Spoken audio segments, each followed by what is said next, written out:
Welcome back, everybody, to Thanks, Good Talk, a podcast by the Hogan Lovells Government Relations and Public Affairs team.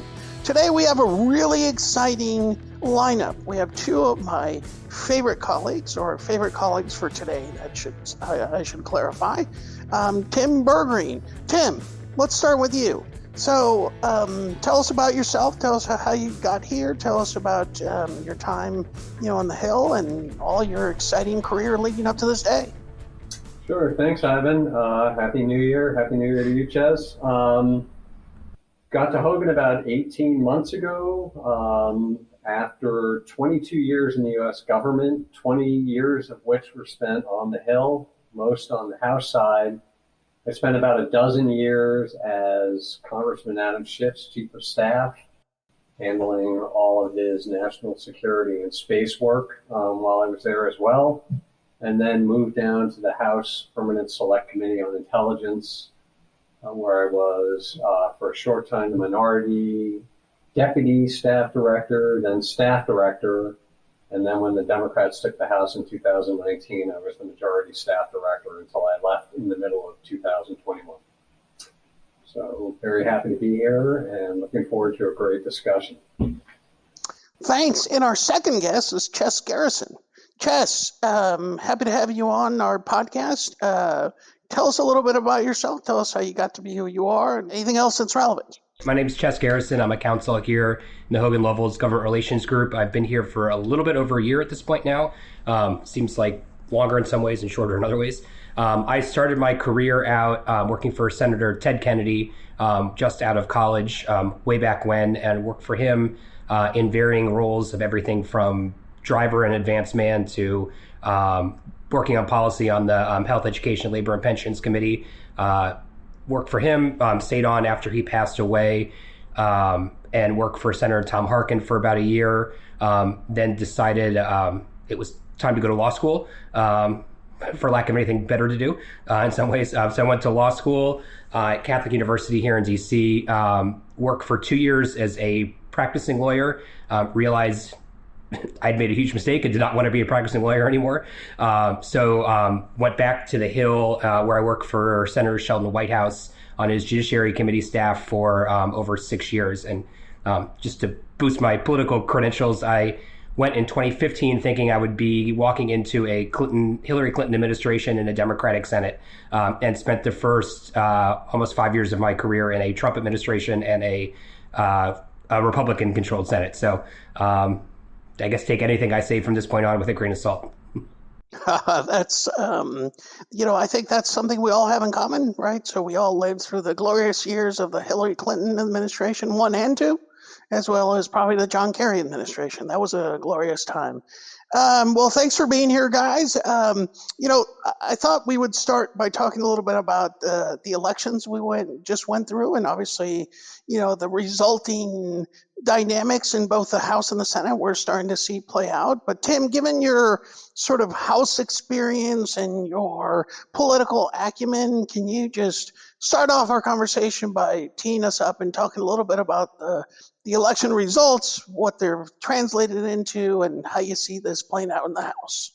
Sure. If there was one thing that I think every Republican prognosticator was united on, pretty much for the last 2 years, it was that the Republicans were going to take back the House in 2022. And if you, sort of look at the way that McCarthy ran the campaign and sort of messaged around this, he was supremely confident. He was supremely confident not only that they were going to take the House back, but that they were going to take it back by a fairly large margin. And, the Democrats did an amazing job at, keeping their heads down, at legislating, at working with the White House, at looking to cut deals with Senate Republicans, and ended up, doing much, much better than anybody expected in the midterms. And so instead of a comfortable 15 to 20 seat margin in the House, McCarthy finds himself with like a 5-seat margin in the House and a large rested group of, sort of whatever, I know Biden calls them MAGA Republicans, call them what you will, but people who are going to make his life miserable and actually made his last week miserable. And so I think that really is a preview for the 2 years to come in the House. It'll be a lot of fun to watch, and I'm glad I'll be doing it from the outside. Those were some fantastic observations, Tim. I think it's interesting because this is one of the spaces that, and maybe we can get you in here, Chess, to comment on this, because I think this is one of these spaces that I think people around town that are in the advocacy business, like they really are left to have to navigate two views of what happened in the elections. Right. They have to navigate the view that you just articulated, that I subscribe to, that Democrats subscribe to. Right. So there's that narrative in Washington, D.C. percolating through, all of the Hill newspapers, talking heads, etc. But there's also a narrative that is percolating, that is coming out, from Republicans and some of their allies, which basically says, like, nothing to see here. We've taken control, McCarthy, Speaker of the House, we have the gavels, we control the House. And now this town is a divided government, right? Like, now you and I can sit here and talk through and try to sort of, tease out exactly what the factual situation is. But if you're trying to put together a strategy in Washington, D.C., you kind of have to pick and choose which way you're going to approach this, because that sort of sets the tone for how you spend your time and days. What do you think, Jess? Yeah, I mean, I think in some respects, both are a little bit right. I mean, I think the last week will quickly be, if not forgotten, but sort of looked back on, and we'll sort of laugh about it in a few months or at this time next year. But I think the underlying dynamic is very much going to play out, over and over again, in that you're going to have a group of recalcitrant, sort of extreme Republicans that are now feel even more empowered because of what happened last week, really trying to gum things up and grab headlines and controversy and cable news hits. And so I think it's sort of the $1 million question, I think, is how is the rest of the Republican membership in the House going to navigate that? Are they going to capitulate? Are they going to look to, cut deals where they can with Democrats and try to do an end run around them? Obviously, the rules package that was put together sort of further emboldens the extreme wing, but there are still, ways around that and some off ramps built in on things like the debt ceiling. I think that, the $1 million question is really going to be, what is McCarthy and what are his team's next move going to be? Is it going to be to give in, or is it going to be to maybe let the extreme wing have their way for a while, and then when it proves that that's not a way to govern, turn over to maybe a more, I think in our memo we called it a coalition of the willing. I'm not optimistic there's going to be an Aaron Sorkin moment here, where everybody comes together and sings Kumbaya. But I do think that there are on limited things and on big picture things, I think there is an avenue for some bipartisanship here. Yeah, that's interesting, and I like the Aaron Sorkin, sort of moment insertion into the conversation in Washington D.C., because it's been it's been a common theme. Look, Republicans control the House, right? So partisan doesn't mean that everybody gets 50-50. It's a question of whether they can find, a vehicle to work through, right? So in many ways, what we're seeing playing out in our democracy is also playing out in Washington, D.C., right? Because we all agree that at the end of the day, there's a majority of people in both houses and also around K Street that all believe that the real way to get this town moving and to get legislation is for some people to figure out how to work together, right? Unlikely to happen, very difficult to see where it is, but, hope springs eternal. So just staying on the House for a second there, Tim. And I have a little bit of House experience, but because it just sounds better from where I sit to say that I'm a creature of the sort of rarefied air of the Senate, right? I tend to have sort of a view of the House, where I look at the House and I look at all this turmoil and I look at all of the sort of angst that's going on, and I think to myself, isn't that the way the House always acts? Isn't that the way in which sort of the founders, acted is to a certain extent the temple that they have, isn't that natural? Oh, absolutely. I mean, from, the beginning of the Republic, in the drafting of the Constitution, the House was always envisaged as the body where sort of the passions of the moment were going to be, litigated, and sort of the first cut of policy, and then go into, I think it was called like the saucer or whatever of the Senate to cool down a little bit. Um, that's all well and good, but what you have now is an institution where the speaker and his majority team are in danger of losing control of the chamber and essentially having their entire agenda hijacked by a fairly narrow group of people, and it has led to members on both sides and people downtown to start looking at alternative means of passing legislation, most notably the debt limit increase, which is going to come at some point in the first probably 6 to 9 months of this year. And so that, I think, is the real concern, and I think that's where the difference lies is, it's one thing, to be rambunctious and another thing to be sort of almost out of control. And you saw a little bit of that last Friday, right? Yeah, but I mean, if I think back to, again, Ivan being the optimist is not the natural state of Ivan. So good thing we're taping this in the morning, but to a certain extent, if I think back to my career in Washington, D.C., there have been so many what I would call sort of crazy, in retrospect, funny, in retrospect, fun moments in the House of Representatives. I mean, I could go through the line, right, of just, speeches or votes or crazy antics or,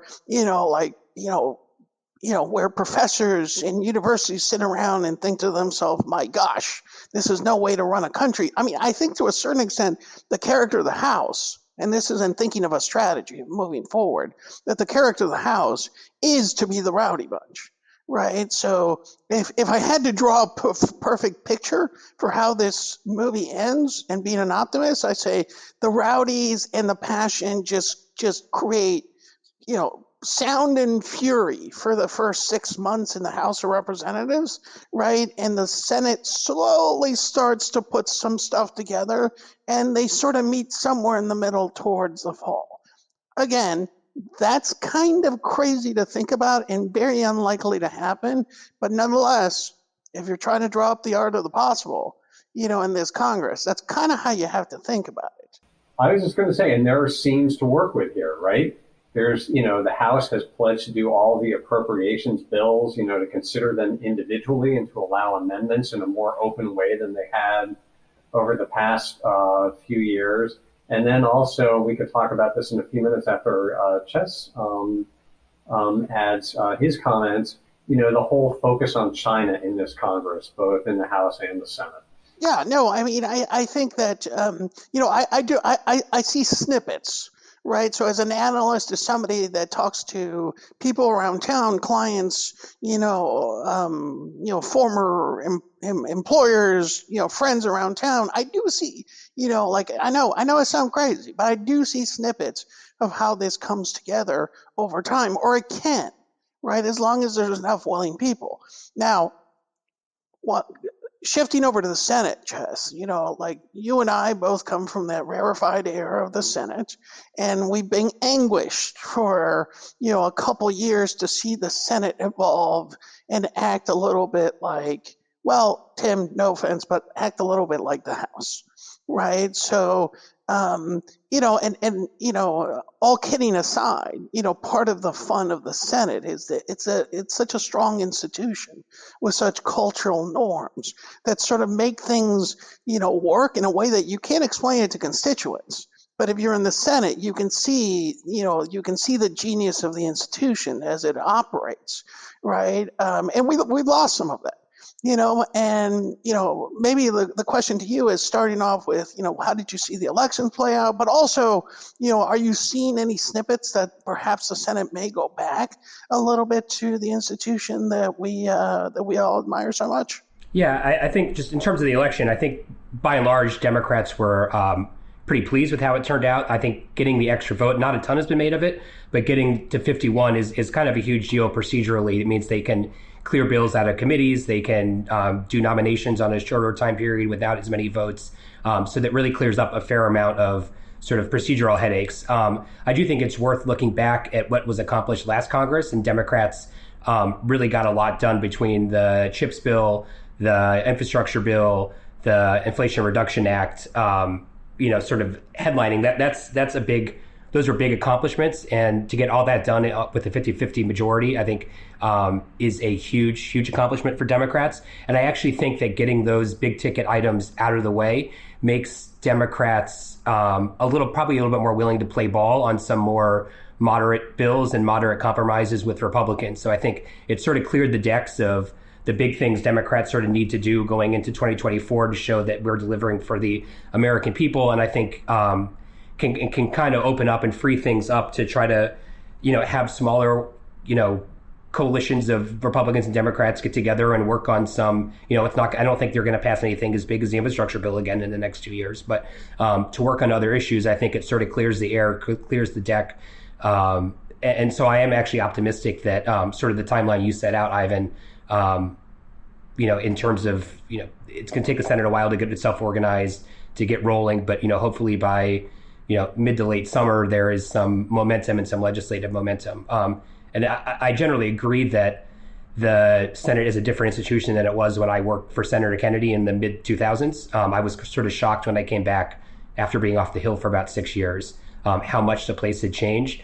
That being said, I think for the most part, people are up there because they want to legislate and they want to, do good by their constituents. And so I think that, there can be some momentum, sort of as some sort of return to normal on some of this stuff, especially with the prospects of sort of a extremist, coalition in the House that I think rubs Republicans the wrong way just as much as it rubs Senate Democrats the wrong way. So that may sort of drive the two parties together to sort of show that, there are grown-ups in Washington that want to get things accomplished. I mean, to a certain extent, Chess, and tell me what you think here, but, to a certain extent, it feels like getting that one vote majority either way, by default created the atmosphere for the Senate to work a little bit better, right? Because one vote doesn't actually mean that you can get anything you want done. But procedurally, one vote does mean that you can clear things out of committee, that you can move things a little bit faster, that there's not as big of a logjam. So it seems like, that provides a little bit of a sort of momentum, sort of instrument for the Senate, and unfortunately, just to be clear here, momentum for the Senate, doesn't mean anything gets done in our lifetimes, right? I think that's a big difference between the House and the Senate, Tim. It's like, in the Senate, when they talk about legislating and they're talking about making policy, like sometimes they're cool and comfortable with it taking a decade. Right. Like, whereas in the House, that's just like kind of like a crazy concept, right? Like, you're there for 2 years. These guys are there for 6 years. It just creates kind of a different sort of atmosphere. But having said all that, I mean, just turning a little bit to, thinking about how, those of us that are in advocacy in Washington, D.C. need to start thinking about how to move stuff. I've always said that the most important thing, as a lobbyist, as a government relations professional, isn't necessarily that, the people that you associate with politically, are in charge. That's helpful. That's helpful, right? Or that's helpful. But the most important thing is actually that stuff is getting to the president's desk, right? Because ultimately, there are PR firms that get hired to change perceptions of things or how people think of them. But ultimately, we get hired to get stuff done. So we need stuff to be moving in order for us to be able to do our job. I am confident that that stuff is going to be moving because the last 6 chaotic years in American history have been incredibly productive, right? So if you think about all the stuff that got done, whether you agree with it or not, but stuff got done when Donald Trump was president of the United States in the first 2 years, and you add COVID, like it's been a really productive period. So I think we're going to be able to get stuff done and see things. Now, for our last portion here, right? I do think that timeline that I talked about, Tim and Jess, which is sort of like sound and fury. Senate chugs along. At some point, they get together and figure out what they can do and move forward. I think one possibility is that it happens this year. I think the more probable thing is that this occurs over the next, 4 to 6 years. Right. So like, if you're thinking about big pieces of legislation, I think you have to start planning on the people in charge are going to be changing drastically. Right. We'll start with the House, Tim, about how, your thoughts on how to start thinking about that. But I will say in the House of Representatives, I think for the next decade, the House of Representatives is going to flip back and forth because, the structural advantages that Republicans, had, leading into election cycle after election cycle are kind of gone. Right, because the districts aren't as gerrymandered as they were before. So I think those seats that gave them the majority are just as easily going to flip the other way. And perhaps in a presidential year, you see the surge, but more likely every year it's going to be a toss-up as to who's going to control the House. So how do you think about the House long term, 4 to 6 years, Tim? So I actually completely agree with you that, the only constant in the House, that I see over sort of mid-term is kind of change. And that we are going to, we're going to be in a period where, the two parties are going to be sort of flip-flopping back and forth with narrow majorities. And they're going to have to, learn to legislate within that. And there's been a real premium put in both parties to, maintaining sort of party allegiance and, not straying out of bounds and cutting side deals with the opposition. And that mentality, I think, is going to have to, fall away, even more than it has begun to perhaps in the upper chamber in order for things to get done. I did my first stint on the Hill between 1986 and 1991. And, that was a time when there was plenty of, bitterness, especially in the House. There was, the whole Jim Wright fiasco, for those of you who are old like me, will remember. And it was sort of the beginning of the rise of Newt Gingrich. But at the same time, they got things done. They fought like cats and dogs between 9 and 5, and then, would sort of go out, cut a deal between 5 and 7, and then come back and vote on it. And somehow we need to return to that. I don't know whether that's going to happen in the 118th Congress, but I'm optimistic because the alternative is not tenable. Yeah, I mean, looking ahead, I think it's going to be much like the House, pretty tight. I know the map doesn't look great for Democrats next year, but they said that previous election. So, who that is all I have to say is who knows who's going to control in 2 years. I do think there'll be tight majorities either way, sort of going forward. And I think as some of the old guard start to retire, folks like Shelby and Leahy who left last year or this year, and looking ahead, I think there is a sort of second generation, like young by Senate standards, I guess, that are sort of champing at the bit to take control, and I think have been really turned off by a lot of the pettiness and rancor that has sort of typified the body the last 6 to 8 years. So I think there is a chance there for sort of a fresh start going forward. But I envision tight majorities, and again, as you said, by nature of 6-year terms, you have people that are able to sort of forge relationships. And when the right environment is in the petri dish, a lot can get done. So. Yeah, no, I agree with that. So just in closing, it seems to me that there's a big generational shift taking place, probably more visibly, in the Democratic Party, but it's also occurring in the Republican Party, right? Visibly occurring in the Democratic Party because, new leadership in the House of Representatives with a young, diverse leaders. We're going to have, we have new young governors around the country. We're going to have new, sort of senators or Senate candidates in big states like California and Michigan, maybe other states. So I think, so I think that for me anyways, in my closing thoughts, and we'll go around in my closing thoughts, I find it very uplifting, yet a little bit odd that in this right after the elections, like Democrats are just in a really good mood. Right, they're in a really good mood because even though they lost the House, it wasn't as bad as it could have been, and they've got these great new leaders that and we're sort of in that honeymoon phase, right, where everybody's sort of like just rallying around the leader. Everybody's thinking about the next election cycle, looking at all these great governors that got elected around the country, and then as all of this goes through, the one narrative that somehow escaped all the headlines is that Joe Biden's running for re-election, right? So, I think Democrats are in kind of a unique spot right now, and I think it's important to keep in mind that this is the honeymoon phase, but I think this is going to be a very different minority in the House of Representatives than you've seen in a long time.